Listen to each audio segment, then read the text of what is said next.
Hello, everybody. This is Starlight. I would like to welcome you into my sacred space today, where mutual respect is a requirement.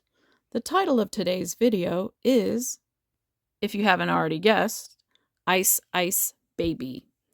So you may be asking yourself, why is ice showing up everywhere in our collective conscious, our social reality? As we know, our collective consciousness shapes social norms, laws, and, according to some perspectives, influences the physical world by manifesting shared focus and intentions into our 3D reality.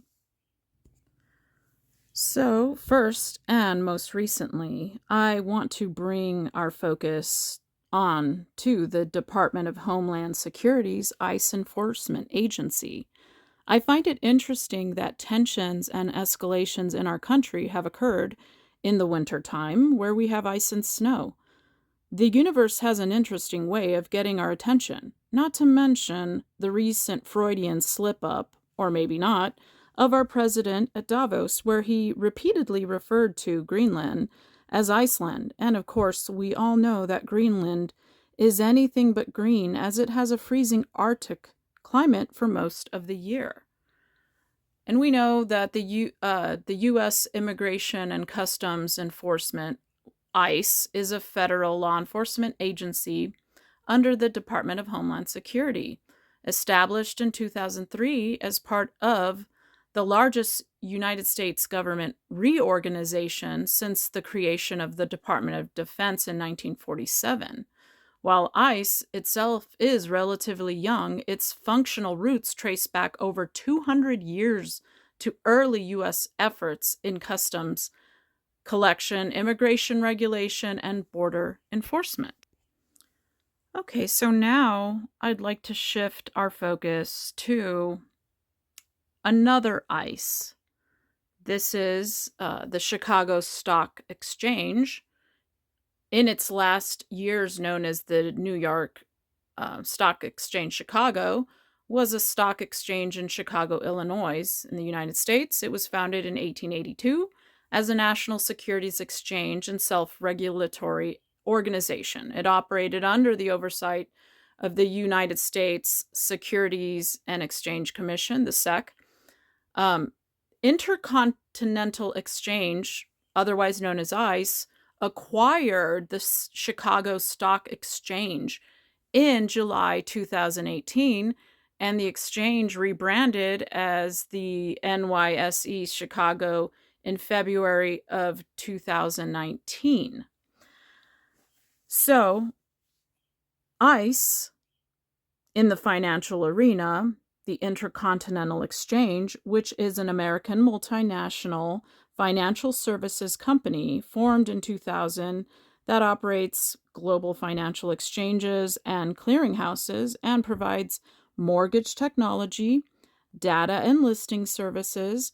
ICE is the world's largest stock exchange in terms of total market capitalization of its listed companies, equity options exchanges, and over-the-counter OTC energy, credit, and equity markets. As of early 2026, ICE continues to dominate global exchange operations with significant activity in ETFs, technology IPOs, and digital asset listings. And then here's a close look at the Intercontinental Exchange Incorporated logo. An ice cube. This behemoth, known as ICE, also owns and operates 6 central clearinghouses: ICE Clear US, ICE Clear Europe, ICE Clear Singapore, ICE Clear Credit, ICE Clear Netherlands, and ICE NGX. ICE has offices in Atlanta, New York, London, Chicago, Bedford, Houston, Winnipeg, Amsterdam, Calgary, Washington, D.C., San Francisco, Pleasanton, Tel Aviv, Rome, Hyderabad, Singapore, and Melbourne, Australia. So, what's interesting here is it was originally in Chicago. It was formed in Chicago. Under NYSE, the New York Stock Exchange, the exchange was electronic only and focused on the niche market for hedge funds. In February 2025, NYSE announced plans to close the now small Chicago office, moving operations to Dallas to create NYSE Texas, where the exchange would again list companies on an electronic-only platform. So that's an interesting factoid that I need to mull on and further dissect. And here are some mergers and acquisitions from ICE. So in 2018, we have the TMC bonds. So it's a fixed income marketplace supporting anonymous trading in various asset classes, including municipals, corporates, treasuries, agencies, and certificates of deposit. Also in 2018, mergers and acquisitions includes MERS Corp Holding Incorporated. So they're the owner of Mortgage Electronic Registration Systems, known as MERS. Another merger and acquisition in 2019, Simplifile LC. Simplifile operates a network connecting agents and jurisdictions involved with the residential mortgage record. 2020 merger and acquisition, Ellie Mae, a cloud-based platform provider for the mortgage finance industry. Are you starting to see a theme here? 2021 merger and acquisition of Risk, capital Q. That's interesting. So that's a geospatial and climate data modeling startup company. And this one's my favorite. Predictive programming at its finest. We have the 2022 merger and acquisition of Black Knight. So Black Knight Inc. is a software data and analytics company that serves the housing finance continuum. And continuing with the ICE in the financial arena, we also have cryptocurrencies here, and they're seen in these ICE blocks. So what that really means is cold storage. So cold storage for offline cold wallets in cryptocurrency secures assets by storing private keys completely offline, typically on hardware devices. Examples would be like the Ledger and Trezor cold storage wallets. So their USB drives are paper or paper protecting them from online hacks.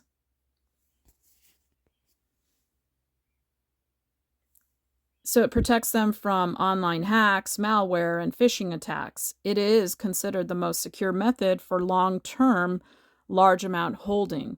So essentially, by removing your private keys from the internet, cold storage mitigates risk from remote attacks. So it's interesting that we're seeing a theme here of, basically everything is moving towards the ICE theme here, particularly in the financial arena. And continuing with the ICE theme, as if the world isn't weird enough, we have the first American Pope, who is from Chicago. Even weirder, coincidentally, because ICE originated the Intercontinental Exchange, otherwise known as ICE. That American multinational financial services company is also in Chicago. So it's apropos that our first American Pope is also from Chicago. So anywho, Pope Leo XIV, who blessed a block of ice from a melting glacier, a symbolic gesture intended to highlight the climate crisis and advocate for environmental justice. The action drew both praise and criticism, with some describing it as a powerful symbolic act, while others mocked it as a woke stunt. Either way, the symbolic gesture cannot be merely dismissed. And now shifting our focus to, many of us are familiar with the short video named I Pet Goat 2. The film released in 2012, which is a Canadian animated short film written, directed, produced, and edited by Louis Lefebvre. The backdrop of this short film is a gloomy, apocalyptic winter setting. So this predictive programming short film, or maybe it's part of our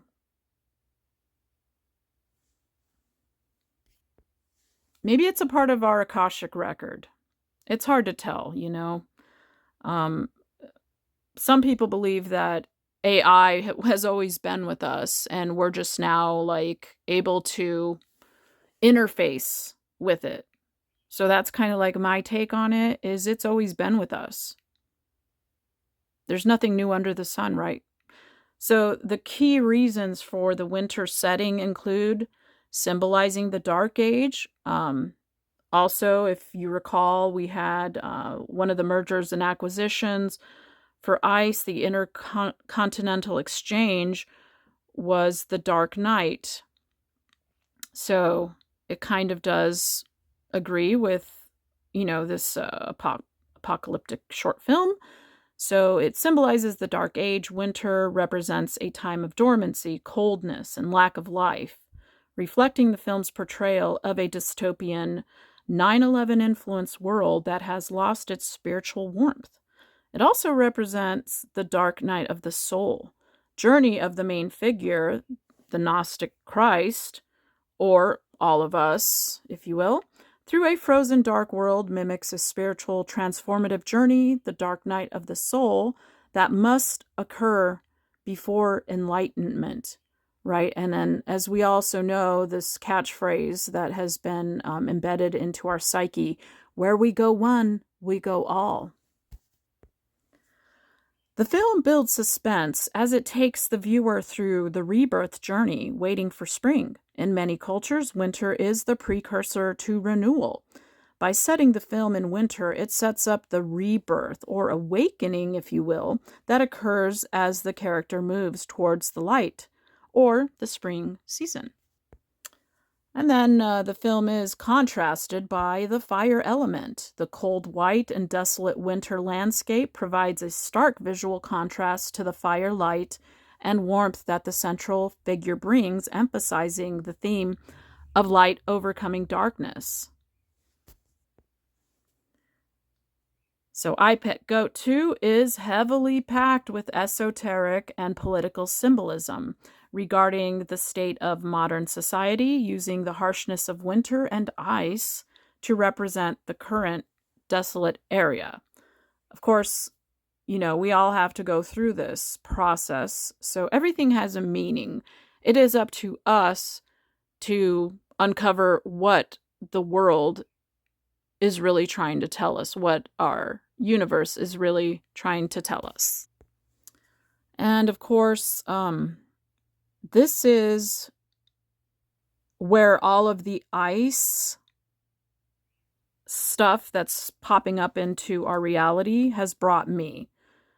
All of these themes of ice have brought me to the 9th circle of hell in Dante's Inferno, which represents the ultimate innermost realm of treachery and betrayal, symbolizing the absolute absence of love and warmth, which is replaced by icy, immobilizing stagnation. It signifies that betrayal, especially of family, country, guests, or benefactors, is the deepest, most conscious sin against humanity and, of course, God, resulting in complete isolation. Notice the word isolation phonetically starts with ice. Isolation. There's another interpretation of Dante's Inferno. This is more realistic here, so, digging deeper under the surface. We see hell as the unconscious. The 9 circles of hell represent the layers of the collective and personal unconscious filled with archetypal figures.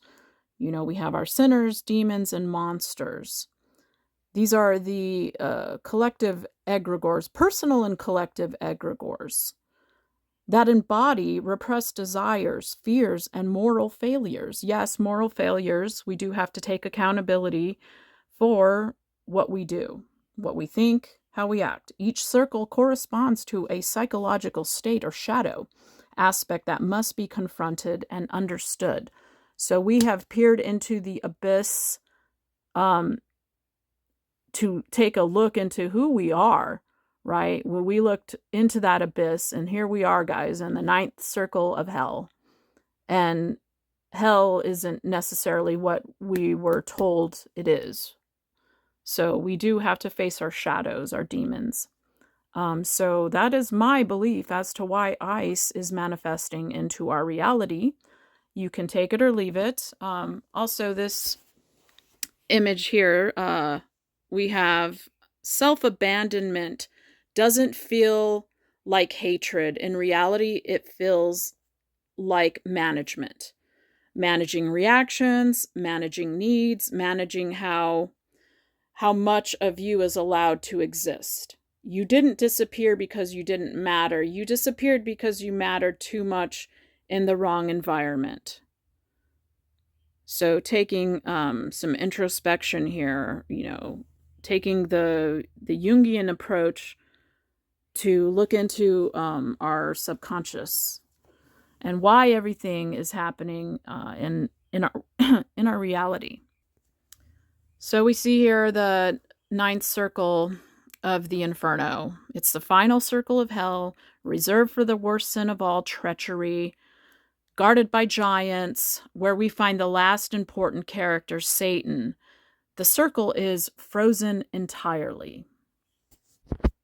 And here's a depiction of Dante's Inferno. We have the concentric circles, each level as we go down, becoming smaller and smaller. And when I see this, I'm visualizing the birth canal, basically. So as we are going through this dark night of the soul collectively, we're like a baby, ice baby, right? Getting ready to be birthed. So in the lower level of hell, the 9th level, see, that is the smallest portion of hell. Here's another depiction of the lower realm of hell, the lower levels. You could see the middle there, that's the 9th level of treachery, and it almost looks like the birth canal. So that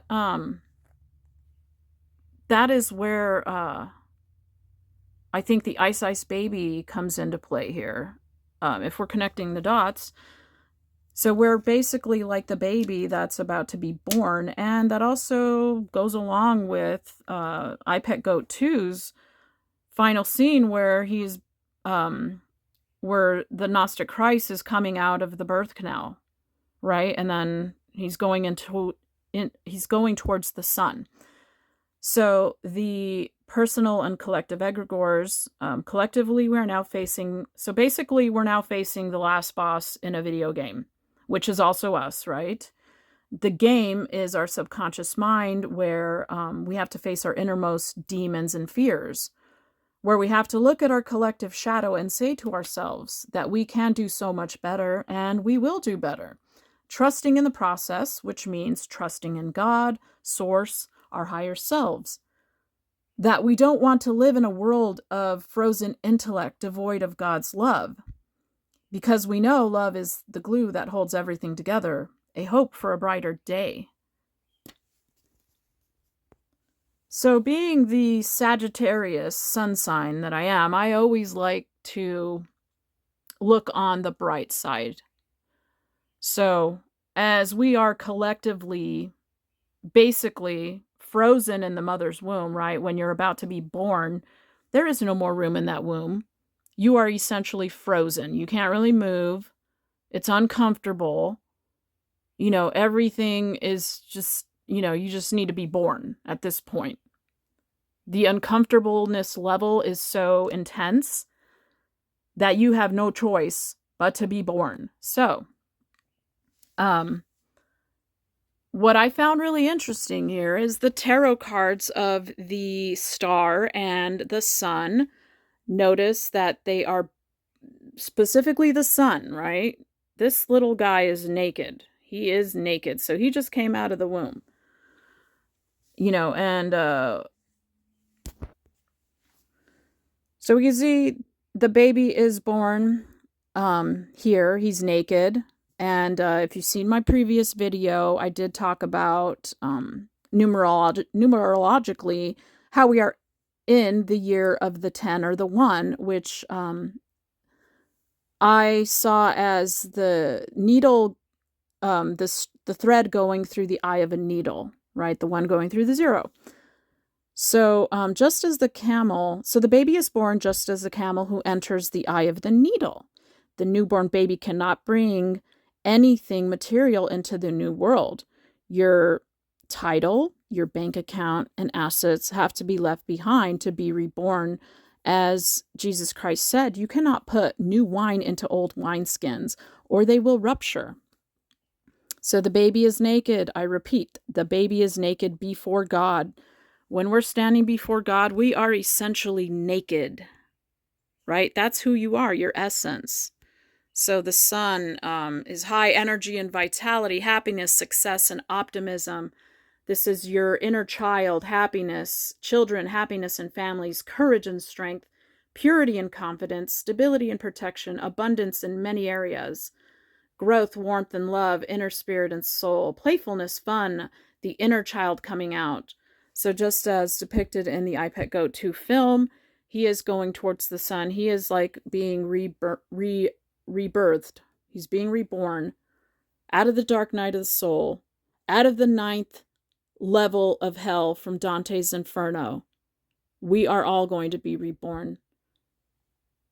Maybe not all of us, but maybe all of us. I'm not sure about that. Hopefully all of us.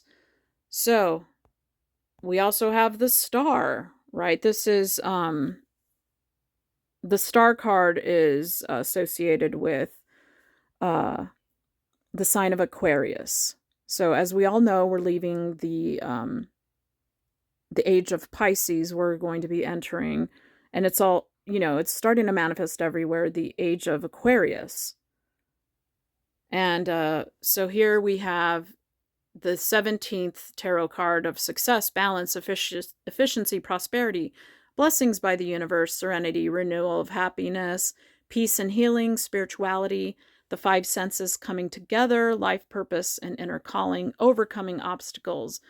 Aquarius is about advancement, optimism, independent and friendly, creation of life, ability to spread wings and grow, gentleness, listening to inner voice and intuition.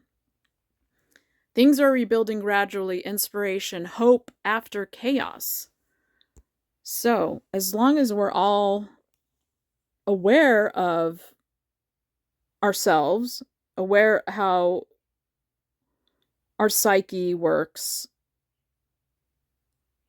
aware of what's happening in the world around us, becoming the best versions of ourselves that we can be, there is a brighter day coming, is what I'm trying to say. So we just trust in the process. Trust in the process. The universe is working for our benefit. Things are not happening to us, they're happening for us.